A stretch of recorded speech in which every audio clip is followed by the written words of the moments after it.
दोस्तों, आज हम एक नए टॉपिक के बारे में बात करेंगे। एंजाइटी की वजह से क्या हम पागल हो सकते हैं? कई लोगों को इसके रिलेटेड इतना फियर डेवलप हो जाता है कि कहीं मैं पागल ना हो जाऊं।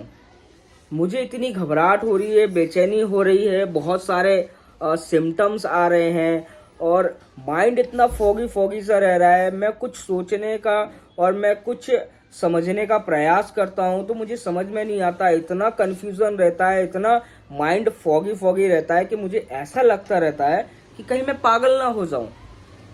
हम एक बहुत बड़े मुद्दे पे बात करने वाले हैं दोस्तों, एंजाइटी में अक्सर ऐसा बहुत लोगों को होता है। मेरे साथ भी ऐसा हुआ था, बहुत लंबे समय तक हुआ था। ठीक है, तो चलिए दोस्तों, इसको हम थोड़ा सा समझने की कोशिश करते हैं। देखिए दोस्तों, मेरा नाम संदीप दौरे है और मैं एक मेरा जो पुराना यूट्यूब चैनल था वो डिलीट हो गया है। मैंने नया यूट्यूब चैनल बनाया और स्वागत है आप सभी का मेरे नए यूट्यूब चैनल में, मेंटल हेल्थ अवेयरनेस में। चलिए दोस्तों, वीडियो को आगे बढ़ाते हैं। देखिए दोस्तों, मेरे साथ क्या होता था कि जब शुरुआत में मुझे पैनिक अटैक आते थे, बहुत ज़्यादा लेवल पे जो सिम्टम्स डेवलप हो जाते थे, तो कहीं ना कहीं मुझे भी ऐसा लगता रहता था और पूरे दिन इतना अलर्ट रहता था कि कहीं मुझे कुछ हो ना जाए, कहीं मैं पागल तो नहीं हो जाऊंगा। ऐसे ऐसे विचार आते रहते थे पूरे दिन। ये इसलिए आते थे दोस्तों क्योंकि है ना, माइंड में इतना ज़्यादा छोटी छोटी चीज़ों का प्रेशर पड़ने लगता था। छोटी छोटी चीज़ों से चिड़चिड़े हम रहने लगते थे। छोटी छोटी चीज़ों से हम है ना भागने लगते थे। हमें डर लगा रहता था और हम घर में है ना एक छोटे 10 बाई 10 के कमरे में हम कैद हो जाते हैं। ठीक है, तो देखिए, सबसे पहले हम इस चीज़ को समझ लेते हैं। क्या एंजाइटी की वजह से कोई भी व्यक्ति पागल हो सकता है? क्या नहीं हो सकता।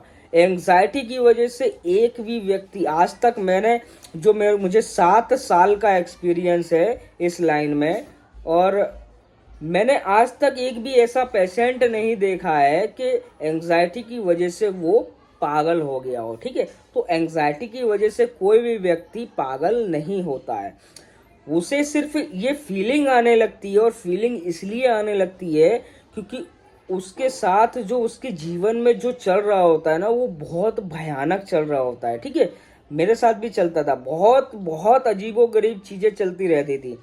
नए नए विचार, इतना फियर, नई नई चीजों को देखते ही हमें ना घबराने लगना, या फिर उसको अलग तरीके, जब हम उसको देखते हैं ना तो उसका जो डायरेक्शन होता है ना देखने का, बहुत भयंकर होता है। ठीक है, तो हमें सबसे पहला ये समझ लेना चाहिए कि भाई, एंजाइटी की वजह से कोई भी व्यक्ति पागल नहीं होता है। वो उसे सिर्फ फीलिंग इसलिए आने लगती है क्योंकि उसके साथ नए नए सिम्टम्स आने लगते हैं। वो छोटी छोटी चीज़ों का जब प्रेशर माइंड पे पड़ता है तो माइंड इतना, क्या है ना, इतना प्रेशर झेल नहीं पाता है, जिसके कारण कंफ्यूजन में रहने लगता है। उसको इतना डर लगने लगता है शरीर को देख के या बाहरी चीज़ों को देख के। ठीक है, तो मन में बहुत सारे विचार चलने लगते हैं नेगेटिव, जिसके कारण क्या है ना, वो हड़बड़ा जाता है, वो जल्दबाजी में रहना शुरू कर देता है। ठीक है, जब वो बंदा जल्दबाजी में रहना शुरू कर देता है, हड़बड़ा जाता है, तो उसके दिमाग में बहुत सारे कन्फ्यूज़न डेवलप हो जाते हैं। उन कन्फ्यूज़न को देखते ही जब वो कन्फ्यूज़न इतने सारे हो जाते हैं तो उसको ऐसा लगता रहता है कि नहीं, मैं पागल हो जाऊंगा, मुझे कुछ हो जाएगा, मेरे को ये हो रहा है, मुझे वो हो रहा है, मुझे ये करना चाहिए था, मुझे वो कर, छोटी छोटी चीज़ों को है ना वो दिल पे लेना शुरू कर देता है। ठीक है, तो एंजाइटी की वजह से कोई भी बंदा पागल नहीं होता है। बहुत लोगों के व्हाट्सएप पे मैसेज आते हैं और कई बार लोग फ़ोन पे पूछते भी हैं कि संदीप भाई, क्या एंजाइटी की वजह से कोई भी बंदा पागल हो सकता है? नहीं हो सकता है, बेफिक्र रहो।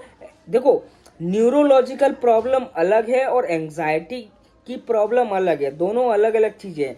जो पागलपन की जो शिकायतें होती हैं ना, वो न्यूरोलॉजिकल प्रॉब्लम की वजह से होती हैं। ठीक है, ना कि एंजाइटी की वजह से। एंजाइटी अलग चीज है, न्यूरोलॉजिकल प्रॉब्लम अलग चीज है। दोनों अलग अलग चीजें हैं। ठीक है, तो डेफिनेटली आप समझ गए होंगे कि एंजाइटी की वजह से क्या हो सकता है। ठीक है, कुछ नहीं होता है, सिर्फ मन हमारा बहुत सारे चीज़ों से डरने लगता है, जिसके कारण विचार आने लगते हैं। मेरे साथ बहुत, मतलब लंबे समय तक हुआ है, 4 से 5 साल तक ऐसा लगातार हुआ है। ठीक है, तो वीडियो आपको कैसा लगा है कमेंट बॉक्स में ज़रूर बताएं, और मेरे यूट्यूब चैनल को ज़्यादा से ज़्यादा सपोर्ट करें, सब्सक्राइब करें, और वीडियो अच्छा लगा हो तो कमेंट करें, ज़्यादा से ज़्यादा लोगों में शेयर करें, जिससे काफ़ी लोगों को मेंटल हेल्थ के बारे में हेल्प मिल सके, अवेयर हो सके।